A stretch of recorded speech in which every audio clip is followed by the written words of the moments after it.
Hey guys, pagkumpara muna natin kung ano nga ba yung improvement na makukuha natin with the POCO X8 Pro Max versus the POCO F7 Pro. So nagkataon na meron pa akong POCO F7 Pro. I just wanted to see kung tatapat na nga ba tong X series sa F series ni POCO even though this is one generation older. So tara, pag-usapan natin yan after this quick message.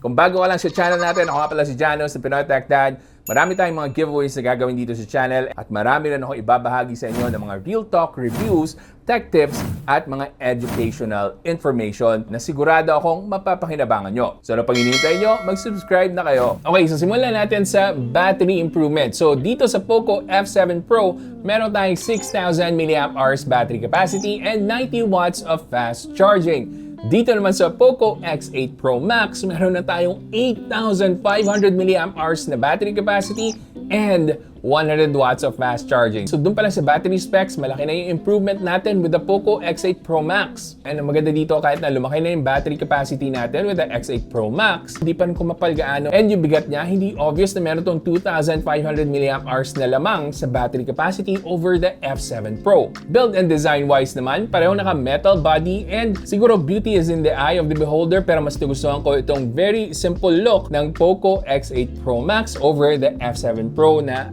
alam nyo naman yung thoughts ko dito, hindi ko gaano nagustuhan yung camera module nitong phone na to. And sa IP rating naman, IP68 dito sa POCO F7 Pro, pero dito sa X8 Pro Max, grabe, sinagad na nila.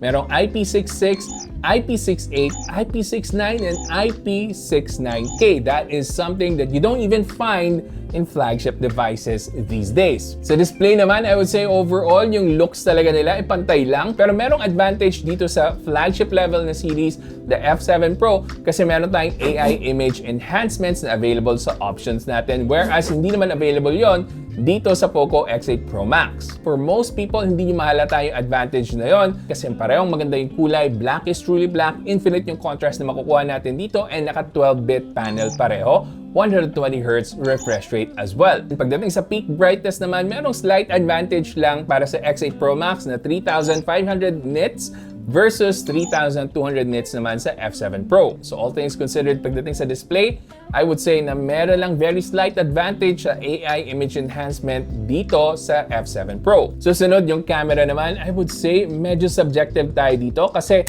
yung nakukuha kong photos pagdating sa F7 Pro, close to neutral yung colors.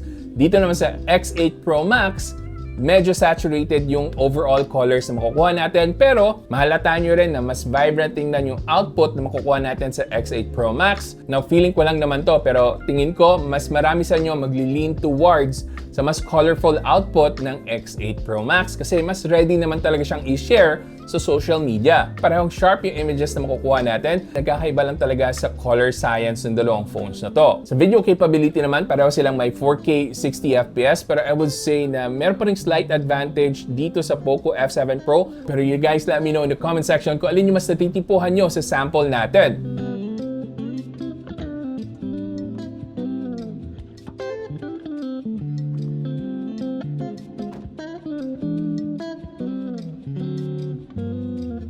Selfie video test, 1080p 60fps pareho. F7 Pro, X8 Pro Max. What do you guys think? Let me know in the comment section. Alin ang mas natitipuhan nyo sa dalawang to. Now, performance-wise, I would say dito tayo may malaking improvement sa POCO X8 Pro Max. So, naka MediaTek Dimensity 9500S tayo dito versus the Snapdragon 8 Gen 3. Snapdragon 8 Gen 3 is no slouch, napakaganda and powerful pa rin ang chipset na to even in 2026. Pero talagang magugulat lang kayo sa nilagay nila dito sa POCO X8 Pro Max. Solid yung performance overall, napakalakas talaga, and the best part about this is napakaganda ng thermals. Pero tingnan muna natin yung benchmarks na nakuha natin. So, 2.1 million points pagdating sa Snapdragon 8 Gen 3 and 2.7 million points man para sa MediaTek Dimensity 9500S sa X8 Pro Max. Pero guys, alam nyo naman na ang pinaka-importante talaga is yung actual performance. So, kumusta nga ba yung actual performance ng dalawang phones ito pagdating sa games? Well, just a quick note guys, na hindi ito full review So, abangan nyo yung full details talaga ng POCO X8 Pro Max dun sa separate video. Niluluto pa natin. But just to give you an overview, Very cool yung thermals ng POCO X8 Pro Max. It performs almost like my favorite chipset from last year, the MediaTek Dimensity 9400 Plus. So goods na goods yung thermals niya. Mapa-wuthering waves man yan, Genshin Impact or end field. Hindi ko gaano naramdaman yung init. And when I say hindi ko gaano naramdaman yung init, that means nasa around 41 to 42 degrees Celsius yung temperature nito pag nakasagad yung graphical settings ng mga AAA games. In contrast sa POCO F7 Pro, alam naman rin natin yung performance ng Snapdragon 8 Gen 3, you can get around 44 to 45 degrees Celsius kapag nakasagad yung graphical settings sa mga AAA games natin. And I know numbers-wise, hindi ganun kalaki yung diferensya pagdating sa thermals. Yung 2 to 3 degrees Celsius na difference ng temperature, that will go a long way kung pangmatagalan nyo talagang gagamitin yung mga phones nyo. So para sa akin, winner dito sa overall performance plus yung thermals, yung POCO X8 Pro Max. And that is super surprising, pero I wanna know kung interested naman kayo sa comparison ng POCO X8 Pro Max versus this one, the POCO F8 Pro.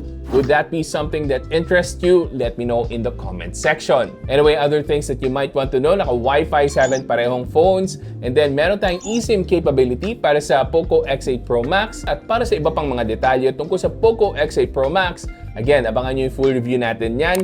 Dito na po sa Pinoy Techdad. Make sure to subscribe. Now for my final thoughts on this mini comparison ng X versus F series ng POCO, grabe ang bilis talaga ng improvement sa technology. One generation apart lang yung X8 Pro Max versus the F7 Pro, pero ang tindi na agad ng improvement. Kaya na agad sumabay na isang X series versus an F series kahit na 1 year apart lang sila. So kung nagbabala kayo bumili ng POCO X8 Pro Max, it's definitely something that I would highly recommend kung ang hanap nyo is matinding performance, super laking battery capacity, 8,500 mAh, and very cool thermals. Lahat po ng links, lilitaw po yan dito. Make sure to check that out kasi may mga vouchers pa tayo, so pwede nyo pang mapababa yung presyo. Anyway, hopefully nakatulong itong video na to sa pagde-decide nyo on whether to get the POCO X8 Pro Max. Again, abangan nyo po yung full review natin. Hindi pa po ito yon. So if you have more questions, clarifications, let me know in the comment section. And by the way, I know marami magtatanong kung may charger ba nakasama para sa POCO X8 Pro Max, and the answer sa akin ni POCO is that meron daw for the Asian region.